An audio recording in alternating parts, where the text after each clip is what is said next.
खबर आजमगढ़ जिले से है, जहां पर यूपीएससी में 18वीं रैंक हासिल कर आईएएस बने सिद्धार्थ शुक्ला का गृह क्षेत्र में जबरदस्त स्वागत किया गया।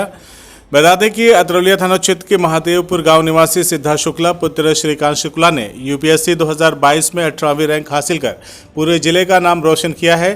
तत्पश्चात उन्हें सफलता पर बधाई देने के लिए लोग उत्सुक रहे। आज बुधवार सुबह गृह क्षेत्र में आगमन पर मदियापार मोड़ पर भाजपा जिला कार्य समिति सदस्य प्रदीप पांडे व समर्थकों द्वारा उनका माल्यार्पण कर लोगों ने मिठाई खिलाकर उनका स्वागत किया। इस दौरान प्रदीप पांडे ने उन्हें अंग वस्त्र देकर सम्मानित भी किया। इसी कड़ी में रामपूजन चौक स्थित जिला उपाध्यक्ष लालगंज जितेंद्र सिंह गुड्डू के आवास पर युवा नेता हर्षित सिंह द्वारा माल्यार्पण कर उनका स्वागत किया गया। तत्पश्चात उन्हें अंग वस्त्र देकर सम्मानित भी किया गया। बता दें कि महादेवपुर गांव निवासी सिद्धार्थ शुक्ला का परिवार एक सामान्य परिवार है। इनके पिता 4 भाई हैं, जिनमें सबसे बड़े उमाकांत शुक्ला, रविनाथ शुक्ला, नागेंद्र नाथ शुक्ला व पिता श्रीकांत शुक्ला हैं, जो कोचिंग के टीचर हैं। वहीं माता कुसुम शुक्ला गृहिणी हैं। सिद्धार्थ शुक्ला के 2 भाई हैं। छोटे भाई यथार्थ शुक्ला भी सिविल सर्विसेज की तैयारी कर रहे हैं। इनकी इकलौती बहन कविता शुक्ला हैं, जिनकी शादी हो चुकी है। इनकी प्रारंभिक शिक्षा हाई स्कूल व intermediate Saint Xavier's school Rohini Delhi से हुई है तथा बीए खालसा यूनिवर्सिटी दिल्ली से हुई है। 2020 लोक सेवा आयोग की परीक्षा में मेंस में सफल नहीं हो पाए थे और 2021 में इनका चयन सीआईएसएफ कमांडेंट के पद पर हुआ था, जिसकी अभी हैदराबाद में ट्रेनिंग चल रही है। लेकिन 2022 संघ लोक सेवा आयोग की परीक्षा में पूरे देश में 18वीं रैंक हासिल कर इन्होंने आईएएस की परीक्षा पास किया। इस बड़ी उपलब्धि पर पूरे क्षेत्र व परिजनों में खुशी व्याप्त है। आइए देखते हैं कि सिद्धार्थ शुक्ला आईएएस और पिता श्रीकांत शुक्ला ने इस दौरान क्या कुछ कहा। बहुत अच्छा लग रहा है।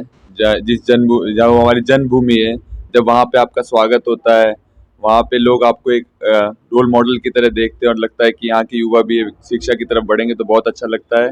इसका श्रेय सबसे पहले मैं अपने परिवार को देना चाहता हूँ।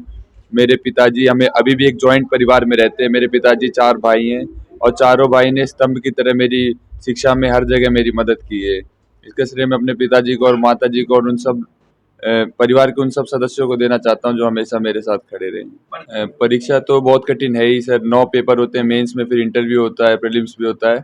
लेकिन सर, अगर परिवार से आपको सपोर्ट बाकायदा मिलता रहेगा और आपका मकसद क्लियर रहेगा कि मैं किस लिए इस एग्ज़ाम को दे रहा हूँ, क्या मेरे को इस एग्ज़ाम देने का मकसद केवल अपना स्वार्थ है या फिर मैं देश के लिए, समाज के लिए और जहाँ हमारी जन्मभूमि है उस एरिया के लिए अगर मैं कुछ करना चाहता हूँ, तो आप ऑटोमेटिकली मोटिवेटेड रहेंगे और चुनौतियों से डरेंगे नहीं, बल्कि उनका डटकर सामना करेंगे। मन में तो सर बैठा के चले थे कि गांव में जो अब युवा जो गांव से उभरेंगे, उनके लिए शिक्षा की और स्वास्थ्य की ऐसी प्रणाली होनी चाहिए कि उन्हें जीवन में अपॉर्चुनिटीज़ की कमी ना रहे और जब वो इस ग्लोबल इकोनॉमी में कम्पीट करें तो वो यूएस के भी किसी लड़के के साथ आराम से कम्पीट कर सके। इस लेवल की शिक्षा और स्वास्थ्य उनके पास होना चाहिए। स्वाभाविक सी बात है कि जब अपने घर में स्वागत होता है तो उससे बड़ी खुशी और कुछ होती नहीं है। ऑल इंडिया 18 तो हमारा वही है कि जब अतरौलिया में मुझे 18 पहचाना जा रहा है। ये धरती, ये लोग मतलब मेरे इतने अपने हैं कि कहीं अगर कोई बड़ा पद और प्रतिष्ठा मिले तो सबसे पहले आदमी यही सोचता है कि अपने घर जाके दिखाऊं कि मैं कितना प्रतिष्ठित हूँ। तो स्वाभाविक सी बात है, प्रतिष्ठा बहुत अच्छी। परीक्षा ऐसी है कि सर्टन तो नहीं कहा जा सकता है, लेकिन हौसला था कि जीतेंगे जरूर। आप भी लगातार आईएएस की तैयारी कर रहे थे, क्या आप बेटे को मार्गदर्शन किए, कैसे किए, क्या है इसके बारे में थोड़ा सा? अगर अपने अंदर खुद एक लगन हो और एक जज्बा हो करने का, हम उसी को विजेता बना सकते हैं जिसके अंदर विजेता बनने की क्षमता हो। मैं तो सिर्फ सहारे दे सकता हूँ। तो ये सिद्धार्थ के अपने कर्तव्यों का परिणाम है। हमारे तो सहारे थोड़ा बहुत तो रहते ही हैं, माँ बाप के सबके होते हैं। पढ़ाई बड़ी कठिन होती है, कैसे आपने संभाला, कैसे इसको मैनेज किया कि ये लड़का इतना बढ़िया? पढ़ाई कठिन नहीं होता, हौसला कमज़ोर होता है। पढ़ाई कठिन नहीं होती है, इसमें हौसला कमज़ोर होता है।